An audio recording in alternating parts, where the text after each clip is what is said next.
नमस्ते दोस्तों, मेरे चैनल में आप सबका स्वागत है। आज मैं दो सौतेले भाई के कथा सुना रही हूँ। कथा बहुत ही सुंदर है, शुरू से अंत तक जरूर सुनिएगा। अच्छा लगेगा तो लाइक करिएगा, शेयर करिएगा और चैनल पर पहली बार देख रहे हैं तो चैनल को सब्सक्राइब करिएगा। तो चलिए शिव चर्चा के सुंदर कथा सुनाती हूँ। एक किसान था। किसान अपनी पत्नी के साथ खेती बाड़ी करता था। किसान के पास बहुत ज्यादा खेत था। अब देखिए, किसान के बहुत दिन के बाद एक लड़का हुआ।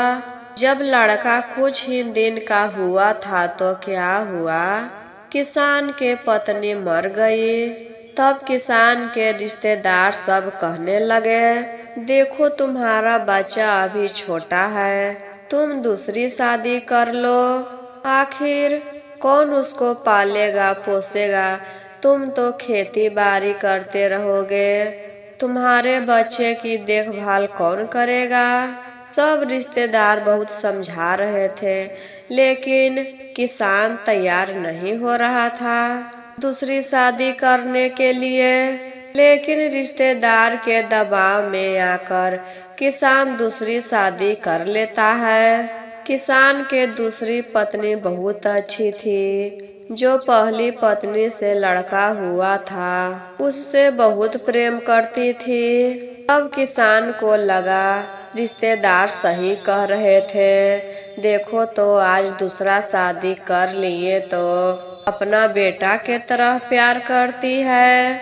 हम भले शादी कर लिए, बच्चे को तो माँ की जरूरत होता है, मेरा बेटा भी बहुत खुश रहता है। यह सब देखकर किसान बहुत खुश रहने लगा कि मेरी दूसरी पत्नी बहुत अच्छी है।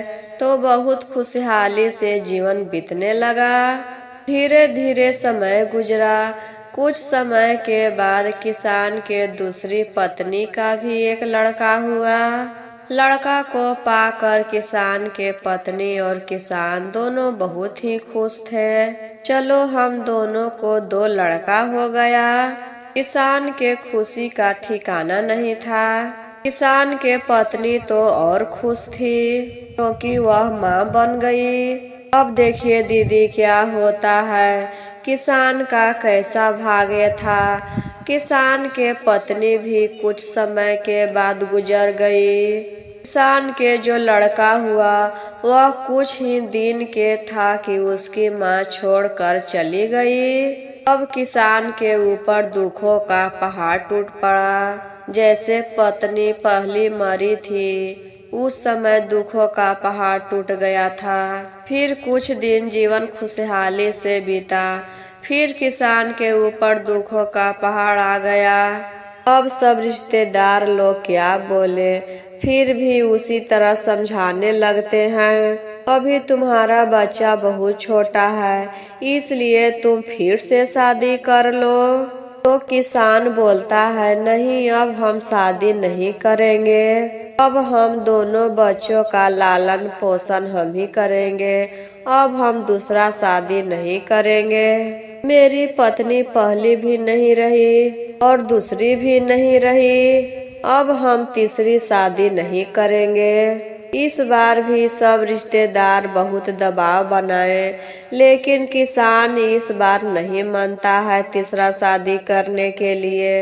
वह तीसरा शादी नहीं करता है। अब हम खुद ही बच्चों का लालन पालन करेंगे। अब किसान ही दोनों बच्चों को पालन पोषण करने लगा। दोनों बच्चा बड़ा हुआ, पढ़ने लगा, लिखने लगा। बड़ा लड़का जब शादी के योग्य हो गया तब किसान एक अच्छी सी लड़की देखकर अपना बड़ा लड़का के शादी करवा देता है। अब घर में बहू आई। बहू जब घर में आ गई तो पूरा खुशहाली हो गया। किसान को खुशी के मारे ठिकाना नहीं था। देखिए दीदी, जिस घर में औरत नहीं रहती है उस घर जैसा नहीं लगता है। जब किसान के बहू आई तो घर घर लगने लगा। फिर से घर में रौनक आ गई। बहू घर का सब काम करती थी। घर के सफाई बहुत अच्छी से कर दी, घर को पूरा चमका दी। अब देखिए धीरे धीरे समय बीत रहा था। किसान बूढ़ा हो गया था, तो उसका भी अंतिम समय आया और किसान को निधन हो गया। किसान जो था वह मर गया। अब घर में 3 परिवार हो गए। किसान के बड़ा लड़का और छोटा लड़का और बहू, 3 जना का परिवार हो गया। अब जब पिता मर गए तो छोटा लड़का अपने पिता को बहुत याद करता था, क्योंकि वह छोटा था। अपने पिता के ही साथ खाता पीता था, रहता था, सोता था। वह अपने पिता के बहुत करीब था। बचपन में उसकी माँ गुजर गई थी, तो पिता ही उसका देखभाल किए। इसी चलते वह अपने पिता के बहुत ही करीब था। जब पिता के निधन हो गया तो वह बहुत उदास रहने लगा और उसी चलते वह बीमार भी रहने लगा। अब देखिए धीरे धीरे समय गुजर रहा था। कुछ दिन उसका बड़ा भाई इलाज करवाया।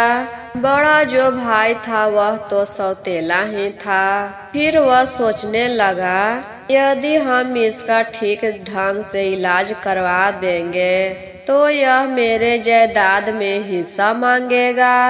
मेरे पास इतना सारा संपत्ति है, जो भी जायदाद है इसमें 2 हिस्सा हो जाएगा, आधा इसको देना पड़ेगा। अब उसको मन में लालच समा गया।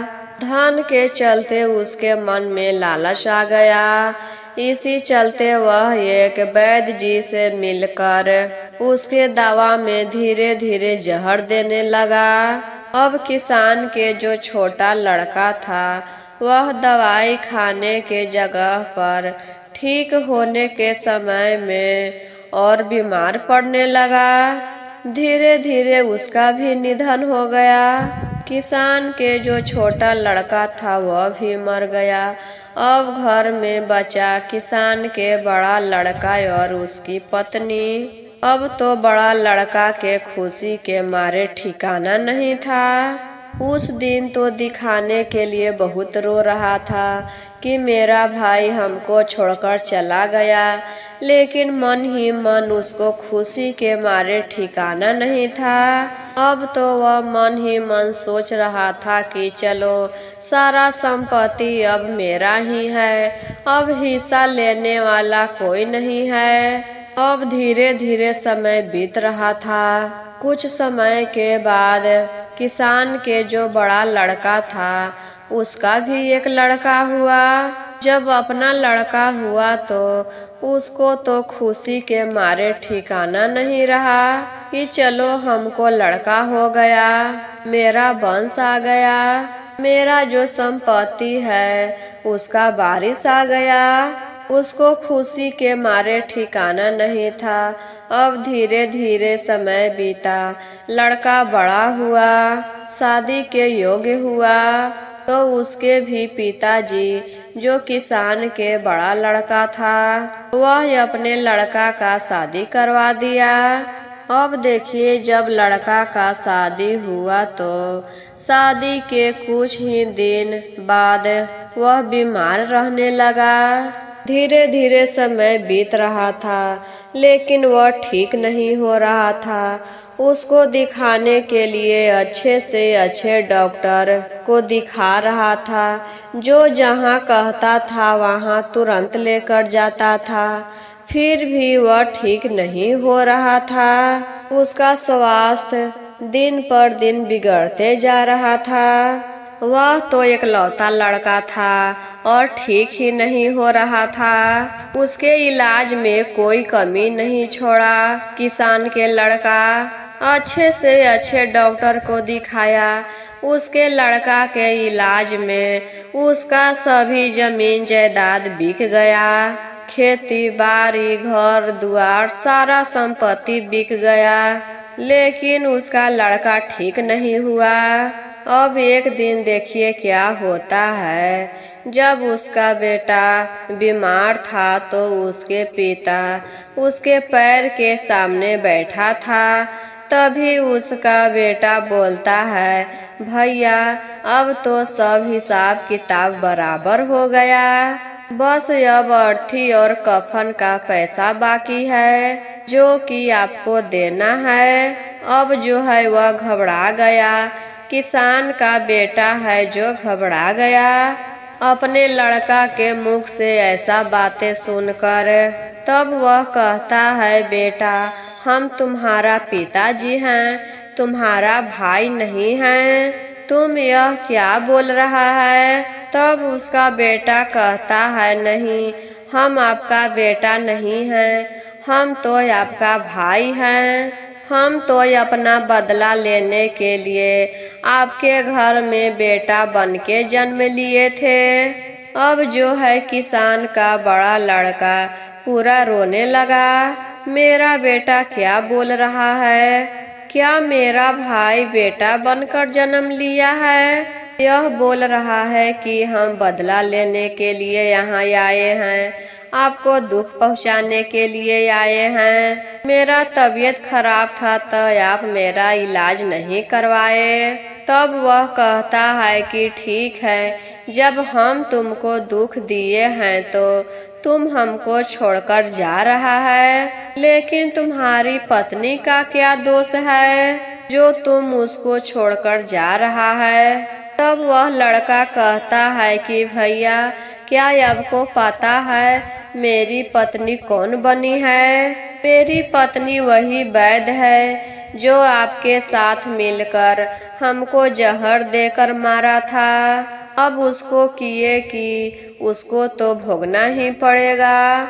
जब हम मर जाएंगे तो पूरा जीवन उसको विधवा बनकर जीना होगा। उसके जीवन में सिर्फ दुख ही दुख होगा, सुख कभी नहीं देख पाएगी, सुख का कभी नसीब नहीं होगा। ऐसा बोलकर वह अपना दम तोड़ दिया। किसान का जो बेटा था ऐसा बोलकर वह मर गया। जब वह मर गया तब उसको समझ में आया कि हमसे कितना बड़ा अपराध हो गया। मेरे पास तो कुछ नहीं रहा, न घर न द्वार, खेत खलिहान कुछ भी नहीं रहा। यहाँ तक तो मेरा जो इकलौता लड़का था वह भी नहीं रहा। काश हम उस समय अपने भाई को मरने नहीं देते तो आज मेरा आधा हिस्सा तो बच जाता। आज हम अपने भाई को जीवित रखते तो आज मेरे साथ ऐसा कुछ नहीं होता। आज मेरा हंसता खेलता परिवार रहता। किसान को बड़ा लड़का के समझ में आ गया, लेकिन अब तो वह कुछ नहीं कर सकता है। तो इसीलिए कहते हैं दीदी, कभी भी किसी को दुख नहीं पहुंचाना चाहिए, किसी के हक का नहीं खाना चाहिए। जितना अपने हक का हो उसी में इंसान को खुश रहना चाहिए। कभी भी किसी का धन लेकर कोई भी सुखी नहीं रहा है। तो आशा करते हैं दीदी यह चर्चा आप सभी को पसंद आया होगा। तो सब दीदी लोग एक साथ बोलिए, जय महादेव, हर हर महादेव। मैया पार्वती की जय, कार्तिक गणेश भगवान की जय।